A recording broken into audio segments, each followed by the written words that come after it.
Welcome back to PSC life talks. LP-UP ഇൻ്റർവ്യൂകളിൽ സ്ഥിരമായിട്ടിപ്പോൾ നമ്മുടെ LP ഇൻ്റർവ്യൂ നടന്നുകൊണ്ടിരിക്കുകയാണ്. അപ്പോൾ അതിൽ റിപ്പീറ്റഡ് ആയിട്ട് ചോദിച്ചു വരുന്ന ഹോട്ട് ടോപ്പിക്സ് അതിനെ ഉൾപ്പെടുത്തിക്കൊണ്ടുള്ളൊരു സീരീസാണ് ഇപ്പോൾ നമ്മൾ ചെയ്യുന്നത്. അതിൽ ഇമ്പോർട്ടൻ്റ് ആയിട്ടുള്ള കുറച്ച് ടോപ്പിക്സ് നമ്മൾ സെലക്ട് ചെയ്തിട്ട് അതിന് സ്പെഷ്യലായിട്ട് നമ്മൾ ക്ലാസ് നമ്മൾ ചെയ്യാണ്. അതിൽ ഇന്ന് ഉൾപ്പെടുത്തിയിട്ടുള്ളത് വളരെ ചെറിയൊരു വീഡിയോ ആയിരിക്കും, കാരണം കുറച്ച് കാര്യങ്ങൾ മാത്രമേ പറയാനുള്ളൂ എങ്കിൽ പോലും ഇമ്പോർട്ടൻ്റ് ആണ് ടോപ്പിക്ക്, അതുകൊണ്ട് മാത്രം ഉൾപ്പെടുത്തിയിട്ടുള്ളതാണ്. ഇന്നത്തെ ടോപ്പിക്ക് ലിംഗ പദവി രഹിത വിദ്യാലയം, ജെൻഡർ ന്യൂട്രൽ സ്കൂൾ എന്നതാണ്. നിലവിലുള്ള വിദ്യാലയങ്ങൾ ജെൻഡർ ന്യൂട്രൽ സ്കൂള് അല്ലെങ്കിൽ വിദ്യാലയങ്ങൾ ആണോ, അല്ലെങ്കിൽ എന്തൊക്കെ മാറ്റങ്ങൾ അതിനായിട്ട് ചെയ്യാം, നിങ്ങളുടെ അഭിപ്രായങ്ങൾ എന്നെല്ലാം ചോദിച്ചുകൊണ്ടാണ് ക്വസ്റ്റ്യൻസ് അധികം വന്നിട്ടുള്ളത്. അതുകൊണ്ട് തന്നെ നമുക്ക് നമ്മുടെ ക്ലാസ്സിനെ ഇങ്ങനെയെല്ലാം ഒരു ലിംഗവ്യത്യാസമില്ലാതെ എങ്ങനെ നമുക്ക് മാറ്റിയെടുക്കാം എന്ന് നമുക്ക് നമ്മുടേതായ ആശയങ്ങൾ കൊണ്ട് പറയാം. നമുക്ക് മാറ്റം വരുത്തേണ്ട കാര്യങ്ങൾ ഏതെല്ലാമാണെന്ന് ജസ്റ്റ് ഒന്ന് പറഞ്ഞു നോക്കാം. തീർച്ചയായിട്ടും ഇരിപ്പിടമാണ് ഒന്നാമത്തെ കാര്യം. കുട്ടികളെ മിക്സ് ചെയ്തിട്ട്, പ്രത്യേകിച്ച് LP ക്ലാസ്സുകളിൽ മിക്സ് ചെയ്തിരുത്താവുന്നതാണ്. മിക്ക സ്കൂളുകളിലും അങ്ങനെ തന്നെയാണ്. എങ്കിൽ പോലും കുട്ടികളെ മിക്സ് ചെയ്തിരുത്തുക എന്നുള്ളത് നമുക്ക് അവിടെ പറയാവുന്ന ഒരു പോയിൻ്റാണ്. അതുപോലെ ക്ലാസ് മുറികൾ ഒരു ജെൻഡറിനും ഒരു ഇമ്പോർട്ടൻസ് കൊടുക്കുന്ന രീതിയിലായിരിക്കരുത് പണി കഴിപ്പിച്ചിട്ടുള്ളത്. തീർച്ചയായിട്ടും പാഠഭാഗങ്ങൾ ഇതിൽ ഇമ്പോർട്ടൻ്റ് ആയിട്ടുള്ള കാര്യമാണ്. ഇന്നത്തെ പാഠഭാഗങ്ങൾ വളരെ രസകരമായിട്ട് ഗേൾസിനും ബോയ്സിനും ഒരേപോലെ ഇമ്പോർട്ടൻസ്, അതുപോലെ തന്നെ അമ്മയ്ക്കും അച്ഛനും വീട്ടിൽ ഒരേപോലെ സ്ഥാനം എന്നൊക്കെ കാണിക്കുന്ന തരത്തിലുള്ള ചിത്രങ്ങളും അതുപോലെ തന്നെ പാഠഭാഗങ്ങളും അതിനെ ഒരു എൻഹാൻസ് ചെയ്യുന്ന തരത്തിലാണ്. ഇതെല്ലാം ജെൻഡർ ന്യൂട്രൽ സ്കൂൾ എന്നുള്ളൊരു ആശയത്തിനോട് അടുത്ത് ചേർന്ന് നിൽക്കുന്ന ഒരു കാര്യം തന്നെയാണ്. മറ്റൊന്നാണ് കളിസ്ഥലം എന്നതും വിദ്യാലയങ്ങളിൽ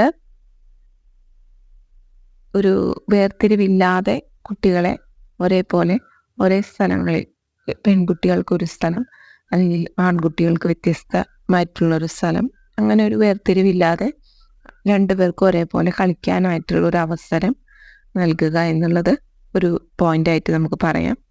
മറ്റൊന്ന് ഹാജർ പട്ടിക. ഇപ്പോൾ ഹാജർ പട്ടിക തീർച്ചയായിട്ടും നമുക്കറിയാവുന്നതാണ്. ആദ്യമൊക്കെ ബോയ്സിൻ്റെ പേര് ഫസ്റ്റ്, അത് കഴിഞ്ഞ് ഗേൾസിൻ്റെ പേര്, അങ്ങനെയായിരുന്നു. ഇപ്പോൾ അങ്ങനെയല്ല, മിക്സ് ചെയ്തിട്ടാണ് പേരുകൾ. ഇതും നല്ലൊരു പോസിറ്റീവ് സൈനാണ്.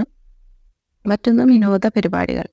എല്ലാ പരിപാടികൾക്കും എല്ലാ കുട്ടികളെയും ഒരേപോലെ ഉൾക്കൊള്ളിക്കുന്നില്ല എന്നുണ്ടെങ്കിൽ അത് ചെയ്യണം എന്നാണ് ഇവിടെ പറയുന്നത്. മറ്റൊന്നാണ് ശുചിമുറികളും രണ്ടു പേർക്കും വ്യത്യസ്തമാണ് എങ്കിൽ പോലും ആൺകുട്ടികൾക്ക് ചില വിദ്യാലയങ്ങളിൽ പണ്ടുണ്ടായിരുന്നു ആൺകുട്ടികൾക്ക് കുറവും പെൺകുട്ടികൾക്ക് കൂടുതലും. അങ്ങനെയല്ല, രണ്ടുപേരും ഒരേപോലെ ശുചിമുറി ആവശ്യമുള്ളവരാണ്. അതുകൊണ്ട് തന്നെ രണ്ടുപേർക്കും ഈക്വലായിട്ട് ശുചിമുറികൾ നൽകണം. മറ്റൊന്നാണ് വേഷവിധാനം പല വിദ്യാലയങ്ങളിലും ഇപ്പോൾ LP ക്ലാസ്സുകളിൽ ഒരേ രീതിയിലാണ്. LP മാത്രമല്ല, UP ക്ലാസ്സുകളിലും അതെ, ഇപ്പോൾ ഒരേ ഫോം തന്നെയാണ് രണ്ടുപേർക്കും. ഒരുപാട് വ്യത്യസ്തതയില്ല. പാൻസാണ് മിക്ക സ്കൂളുകളിലും, പെൺകുട്ടികൾക്കും യൂണിഫോം. അങ്ങനെ രണ്ടുപേർക്കും ഒരേപോലെ യൂസ് ചെയ്യാവുന്ന തരത്തിലുള്ള ഡ്രസ്സ്, അത് രണ്ടുപേരെയും ശരീരഘടനയ്ക്ക് എന്താ പറയുക, മറ്റുള്ളവർ നോക്കി ഒരു കോട്ടം പറയത്തക്ക വിധത്തിലുള്ള യൂണിഫോംസ് സ്കൂളുകൾക്ക് സെലക്ട് ചെയ്യാവുന്നതാണ്. അധ്യാപകരുടെ മനോഭാവമാണ് ഏറ്റവും ഇമ്പോർട്ടൻ്റ് ആയിട്ടുള്ളത്. ഇതെല്ലാം ചെയ്തിട്ടും അധ്യാപകർ തരംതിരിവ് ക്ലാസ്സുകളിലോ വിദ്യാലയത്തിലോ കാണിച്ചാൽ പിന്നെ അവിടെ നമുക്ക് ഇത്രയൊക്കെ മാറ്റങ്ങൾ വിദ്യാലയങ്ങളിൽ വന്നിട്ടും കാര്യമില്ല. ടീച്ചേഴ്സും ഒരേപോലെ തന്നെ ഈക്വലി ഇമ്പോർട്ടൻസ് ആയിട്ട് രണ്ട് ലിംഗത്തിലുള്ളവരെയും, ആൺകുട്ടികളെയും പെൺകുട്ടികളെയും കാണുകയും എല്ലാ പ്രവർത്തനങ്ങളും ക്ലാസ്സിൽ രണ്ടുപേർക്കും ഒരേപോലെ വിഭജിച്ച് നൽകുക. അവരെല്ലാം ചെയ്യാൻ പ്രാപ്തരാണ്. ഇന്നത്തെ കാലത്ത് ആൺകുട്ടികളെ പോലെ തന്നെ എല്ലാ ജോലി സ്ഥലങ്ങളിലും പെൺകുട്ടികളും പ്രവർത്തിക്കുന്നുണ്ട്. അപ്പോൾ വിദ്യാലയങ്ങളിലും അവർക്ക് അതിനായിട്ടുള്ളൊരു അവസരം നൽകുക എന്നുള്ളതാണ് നമുക്ക് ചെയ്യാൻ പറ്റുന്ന കാര്യം. ലിംഗസമത്വ വിദ്യാലയം എന്നറിയപ്പെടുന്ന പരീക്ഷണ വിദ്യാലയങ്ങൾ സ്വീഡൻ പോലെയുള്ള വികസന രാജ്യങ്ങളിൽ ധാരാളമായിട്ട് നമുക്ക് കാണാം. അത്തരം ഒരു രീതി സ്വീകരിക്കണം എന്ന് തന്നെയാണ് എനിക്ക് പറയാനുള്ളത്. മറ്റു രാജ്യങ്ങളിൽ നമ്മുടെ രാഷ്ട്രീയ നേതാക്കൾ പോയി അവർ കണ്ട ആശയങ്ങൾ ഇവിടെ നടപ്പാക്കുക എന്നുള്ളത് നമ്മുടെ വിദ്യാലയങ്ങൾക്ക് വളരെ യൂസ്ഫുള്ളായിരിക്കും. പ്രീ സ്കൂൾ മുതൽ ലിംഗപദവി വിവേചനമില്ലാതെ കുട്ടികളെ വളർത്തുകയും പഠിപ്പിക്കുകയും ചെയ്യുന്ന വിദ്യാലയങ്ങളാണ് അവിടെയുള്ളത്. അതേപോലെ തന്നെയായിരിക്കണം നമ്മുടെ വിദ്യാലയങ്ങളും.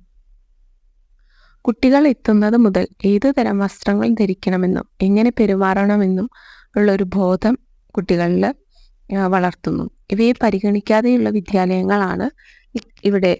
അതായത് നമ്മുടെ സ്കൂളുകളൊക്കെ ആണെങ്കിൽ നമ്മൾ പറഞ്ഞല്ലോ, വിദ്യാലയങ്ങളിൽ ഏതൊക്കെ വസ്ത്രങ്ങളാണ് ഗേൾസിന്, ഏതെല്ലാം വസ്ത്രങ്ങളാണ് ബോയ്സിന് എന്നൊക്കെ നമ്മൾ പറയും. പക്ഷെ ഇങ്ങനെയൊന്നും ഇല്ലാത്ത സ്കൂളുകളാണ് സ്വീഡൻ പോലെയുള്ള വികസിത രാജ്യങ്ങളിലുള്ളത്. പെൺകുട്ടികൾക്കും ആൺകുട്ടികൾക്കും വെവ്വേറെ കളി ഉപകരണങ്ങളോ കളികളോ ഇതൊന്നും തന്നെ അവിടെ ഇല്ല. എല്ലാ ആക്ടിവിറ്റീസും അവരൊന്നിച്ചായിരിക്കും. ആൺകുട്ടികളും പെൺകുട്ടികളും ലിംഗഭേദ പരിഗണന കൂടാതെ ഏത് തരത്തിലുള്ള വെല്ലുവിളിയും നേരിടുന്നതിന് പ്രാപ്തരാക്കുന്ന രീതിയാണ് അത്തരം സ്കൂളുകളിലുള്ളത്. അത്തരത്തിലുള്ള ആൺ പെൺ വിവേചനങ്ങൾ അവിടെ ഇല്ലെന്ന് മാത്രമല്ല, ആൺ പെൺ എന്ന സംബോധന പോലും ഇത്തരത്തിൽ വികസിത രാജ്യങ്ങളിലെ വിദ്യാലയങ്ങളിൽ ഉണ്ടായിരിക്കുന്നതല്ല. ഇതെല്ലാമാണ് നമ്മൾ ലിംഗഭേദ രീതിയിലുള്ള വിദ്യാഭ്യാസം, വിദ്യാലയം എന്നീ ചോദ്യങ്ങൾ വരുമ്പോൾ നമുക്ക് പറയാവുന്ന പോയിന്റ്സ്. തീർച്ചയായിട്ടും എവർക്കും യൂസ്ഫുൾ ആകുമെന്ന് തന്നെ കരുതുന്നു. നിങ്ങൾക്ക് വീഡിയോ ഇഷ്ടപ്പെട്ടാൽ ലൈക്ക് ചെയ്യുക, കമൻറ്റ് ചെയ്യുക, ഒപ്പം നിങ്ങളുടെ ഫ്രണ്ട്സിന് ഷെയർ ചെയ്യുക. Thank you.